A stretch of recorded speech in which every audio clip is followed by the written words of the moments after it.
আপনাদের স্বাগত জানাই। আমি আমার রাজনৈতিক বিশ্লেষণ শুনবার জন্য।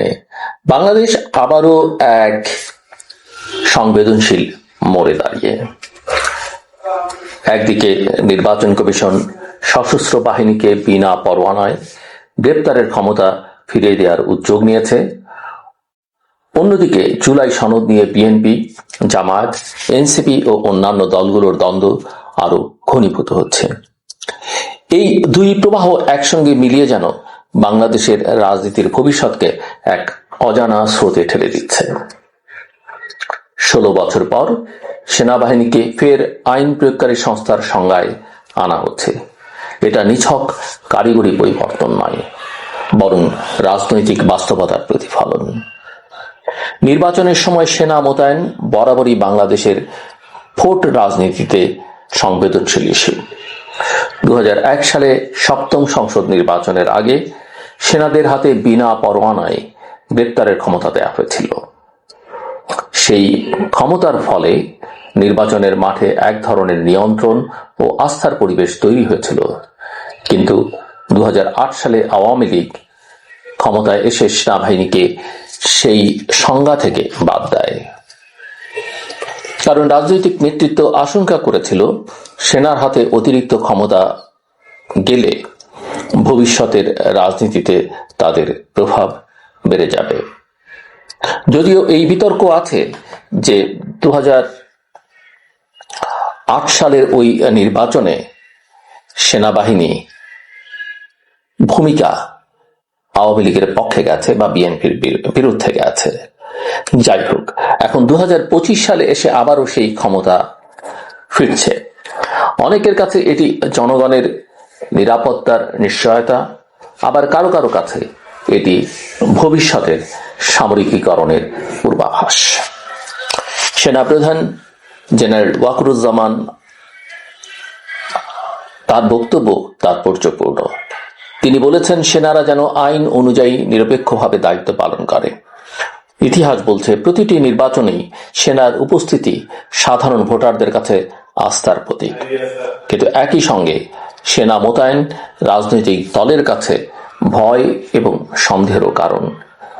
1996 সালের ফেব্রুয়ারি নির্বাচনে সেনারা মাঠে থাকলেও ভোটারদের অনুপস্থিতি ঠেকানো যায়নি। 2007 সালের সেনা সমর্থিত তত্ত্বাবধায়ক সরকার 2 বছরের জন্য কার্যত রাজনীতির নিয়ন্ত্রণ নিয়ে নেয়। তাই আজ যখন আবার সেনাদের হাতে গ্রেফতারের ক্ষমতা দেয়া হচ্ছে, তখন প্রশ্ন উঠছে, এটা কি কেবল আইন শৃঙ্খলা রক্ষার জন্য, নাকি এর পেছনে রাজনৈতিক হিসাব নিকাশও রয়েছে? কিন্তু সেনাবাহিনীর এই ক্ষমতা ফিরিয়ে দেওয়ার আলোচনার চেয়েও বড় ইস্যু হচ্ছে জুলাই সনদ। এই সনদকে ঘিরে রাজনৈতিক মেরুকরণ ক্রমেই স্পষ্ট হচ্ছে।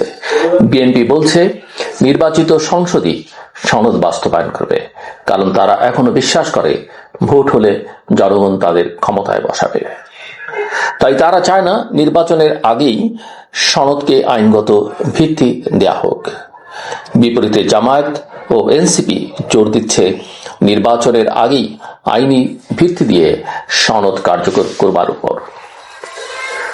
তাদের হিসাব সহজ, ভোট পরবর্তী সংসদে তারা তুলনামূলকভাবে দুর্বল থাকবে, তাই আগে থেকেই সংস্কারের কাঠামো বেঁধে রাখতে চায়।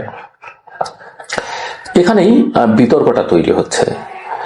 বিএনপি মনে করছে কোনো রাজনৈতিক সমঝোতা দলিলকে সংবিধানের ঊর্ধ্বে রাখা যায় না, তাতে গণতন্ত্রের জন্য খারাপ নজির তৈরি হবে। কিন্তু জামায়াত এনসিপির যুক্তি হলো, আইনি ভিত্তি না দিলে সনদ কার্যকর হবে না, শুধু কাগজে বাগ হয়ে থাকবে। ফলে আলোচনা থেকে ঐকমত্যের বদলে মেরুকরণ আরো গভীর হয়েছে। এমন প্রেক্ষাপটে জামায়াতের উত্থান উপেক্ষা করবার সুযোগ নেই। শেখ হাসিনা সরকারের সময় দমন পীড়নের ফলে নিষিদ্ধ হয়ে যাওয়া দলটি 1 বছরের মধ্যেই আবারও সংগঠিত হয়ে উঠেছে। বিশ্ববিদ্যালয়গুলোতে, আমলাতন্ত্রে, এমনকি রাষ্ট্রের গুরুত্বপূর্ণ প্রতিষ্ঠানে তাদের উপস্থিতি দেখা যাচ্ছে। তারা এনসিপির সঙ্গে হাত মিলিয়ে বিএনপিকে কোণঠাসা করছে। বাংলাদেশের রাজনীতি ঐতিহাসিকভাবে বাম ডান মেরুকরণের ভেতর ঘুরপাক খেয়েছে, কিন্তু আজকের বাস্তবতায় বিএনপি বরং মধ্যপন্থার দিকে সরে যাচ্ছে, আর জামায়াত এনসিপি ডানপন্থার রাজনীতি জোরদার করছে। জামায়াতের নতুন কৌশল হল আনুপাতিক প্রতিনিধিত্ব বা পিআর পদ্ধতি চালুর দাবি। এতে ছোট দলগুলো সংসদে সুযোগ পাবে। বিএনপি অবশ্য এই প্রস্তাব মানতে রাজি নয়, কারণ তারা এখনো একক সংখ্যাগরিষ্ঠতার আশা করছে। কিন্তু ইতিহাস বলছে পিআর পদ্ধতি বা প্রপোর্শনাল রিপ্রেজেন্টেশন সিস্টেম ছোট ও আদর্শ নির্ভর দলগুলোর জন্য লাভজনক। ইউরোপ থেকে মধ্যপ্রাচ্য অনেক দেশে ইসলামপন্থী দলগুলো এভাবেই সংসদীয় রাজনীতিতে নিজেদের শক্তি বাড়িয়েছে। রাজনীতির এই অস্থিরতা শুধু দেশের ভেতরেই সীমাবদ্ধ নয়, আন্তর্জাতিক অক্ষ ক্রমেই দৃশ্যমান হচ্ছে।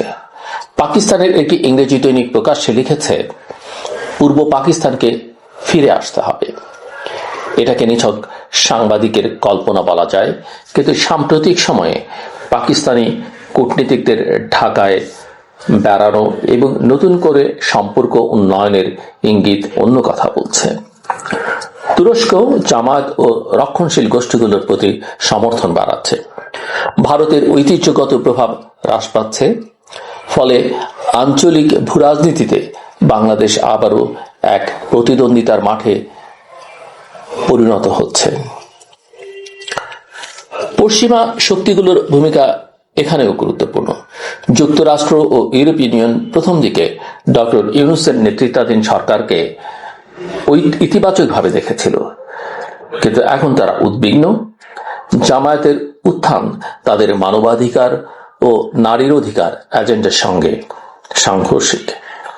এদিকে চীনও নীরবে নিজের প্রভাব বাড়াচ্ছে অবকাঠামো ও অর্থনীতির মাধ্যমে। ফলে বাংলাদেশের অভ্যন্তরীণ সংকট আঞ্চলিক শক্তির প্রতিযোগিতার অংশ হয়ে যাচ্ছে। এর বাইরে আছে আইন শৃঙ্খলার বাস্তব চিত্র।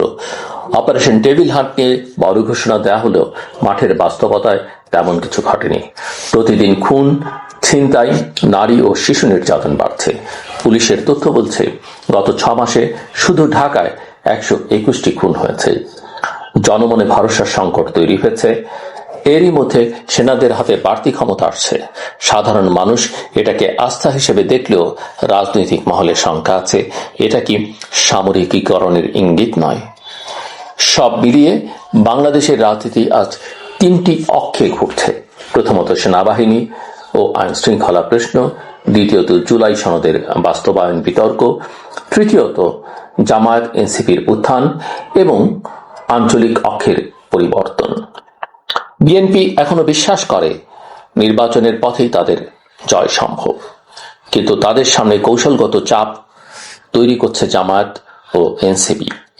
সেনাবাহিনীর হাতে ক্ষমতা ফেরত চাও সেই খেলায় নতুন মাত্রা যোগ করছে।